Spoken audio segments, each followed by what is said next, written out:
Hello, Assalamu alaikum. I will teach you microprocessor interfacing and programming. It is the most important course in the field of electrical engineering. Microprocessors are being widely used in many applications, and the most important microprocessor which have been designed is known as AVR at Meta 32. In this course, I will focus on the applications of AVR at Meta 32, and I will show you how to program AVR at Meta 32. One of the most important example of AVR at Meta 32 is ABS. You have heard that new cars which are coming in markets have ABS installed in it. ABS has very important application while applying the brake. When you apply a brake in your car which is not powered by ABS, anti-lock brake system slips if you apply the brake at high speed while hitting the barrier. But if your car is powered by ABS anti-lock brake system, then it stops efficiently, then take turn, then release brake, and then it continues its journey. Thus, ABS helps the driver to drive more safe as compared to that car which is not powered by ABS. It is the internal structure of AVR at Meta 32 with 40 pins out. As we know, there are various microcontrollers in the market, and there is a major difference between them is John von Neumann and hardware architecture.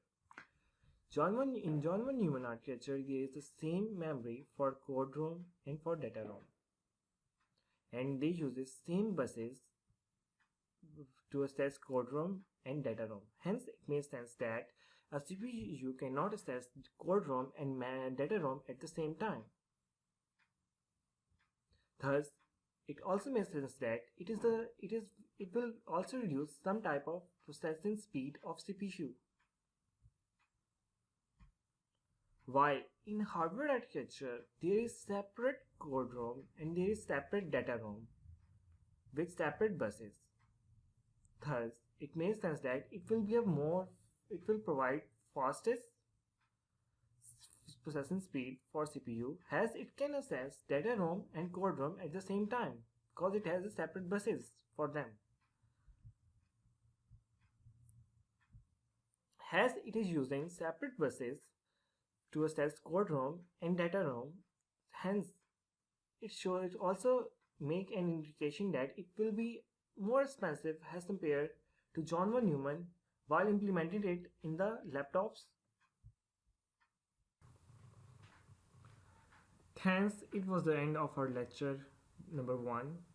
I will be uploading more lectures, and in this course I promise I will cover complete AVR at Meta 32, and I will provide each and every information that I know about AVR at Meta 32. So please don't forget to subscribe to our channel, and if you like my video, please give a thumb up to my video. And if you have any comment or if you want to discuss anything about AVR at Meta 32, then please comment in the comment section. Thank you for watching. Allah Hafiz.